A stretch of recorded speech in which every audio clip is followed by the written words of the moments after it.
Two brothers, one war. In the spring of 1861, the United States was a house divided. Nowhere was that division more keenly felt than in the border states, and especially in the rolling hills of western Virginia. On a small farm nestled in the Shenandoah Valley, two brothers stood on the precipice of a conflict that would shatter their world. The brothers were Thomas and Jacob Hale. Thomas, the elder at 24, was a man of the soil. He was steady, thoughtful, and believed in the Union his father had fought for in 1812. He saw the country as a grand experiment, a beacon of liberty that could not be allowed to fail. The talk of secession to him was treason. Jacob, 2 years younger, was a firebrand. Passionate and impulsive, he felt the pull of the land, the customs, and the honor of Virginia. He saw the looming war not as a rebellion, but as a second revolution, a fight against a distant, overbearing government that threatened his state's sovereignty and way of life. When Virginia voted to secede in April, Jacob's path was set. The night before Jacob left to join the Confederate Army, the brothers stood in the barn, the air thick with the scent of hay and tension. "You're making a mistake, Jake," Thomas said, his voice low and heavy. "This is our country. Tearing it apart over this, it ain't right." Jacob's jaw was set. "It's my country, Tom. Virginia is my country. I have to defend her. Can't you see that?" "I see a man about to take up arms against his own kin," Thomas replied, his eyes glistening in the lantern light. "Against me." Jacob placed a hand on his brother's shoulder. "Then I pray we never meet on the field, but I have to go."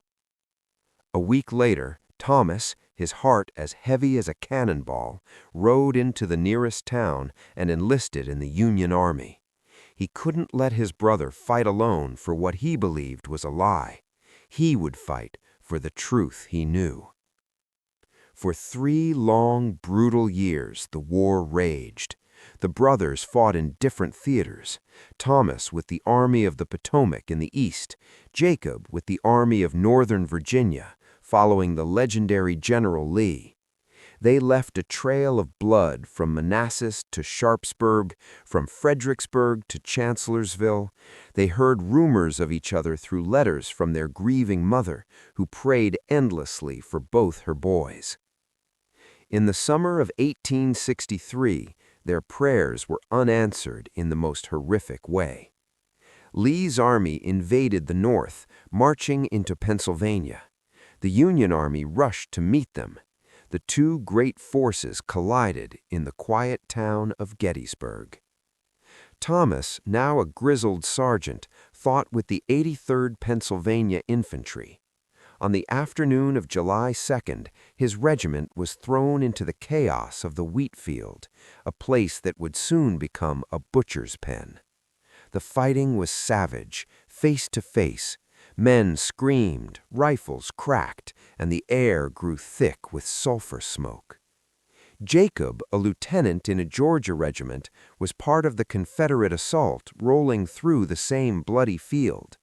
As the Union line began to buckle under the weight of the Confederate attack, Thomas's regiment was ordered to counterattack. With a yell, they plunged back into the wheat field. The two lines clashed in a maelstrom of noise and terror. In the chaos, Thomas's company drove forward, scattering a group of Confederate soldiers. As the smoke swirled, Thomas found himself facing a single Confederate officer who was trying to rally his men. The officer raised his pistol. Time seemed to stop. Thomas saw the gray uniform, the slouch hat. But beneath the dirt and the beard, he saw a pair of eyes he'd known his entire life, blue as a mountain sky, just like his own. "Jake," he whispered, his rifle dropping to his side. Jacob froze. The pistol in his hand trembled. The rage of the battle faded, replaced by the impossible reality of his brother standing 10 feet away.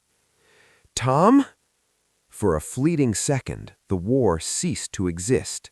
They were just two boys from the Shenandoah Valley, staring at each other in disbelief.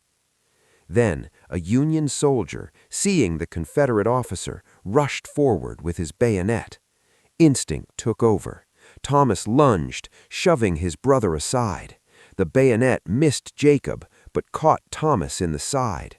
Thomas cried out and fell to the ground, blood blossoming across his blue coat. "No!" Jacob screamed, dropping his pistol.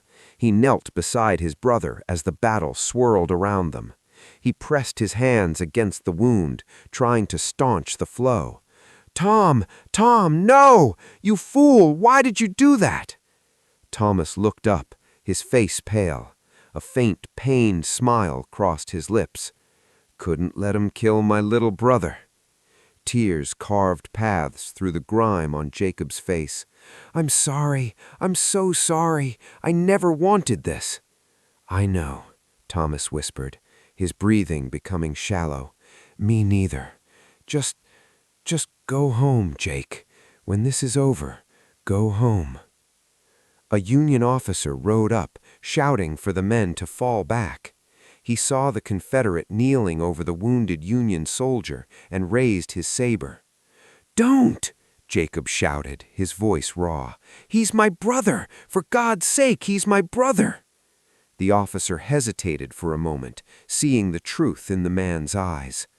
"Get him out of here, then. Move!"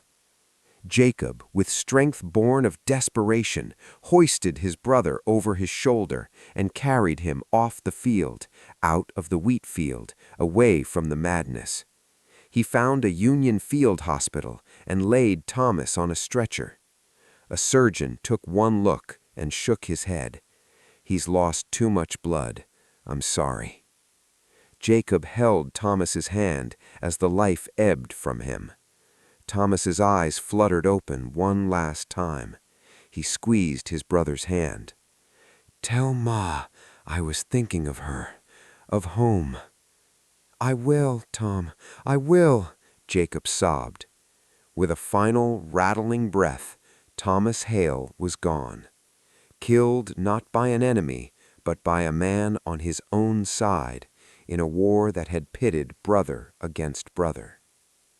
The war ended 2 years later.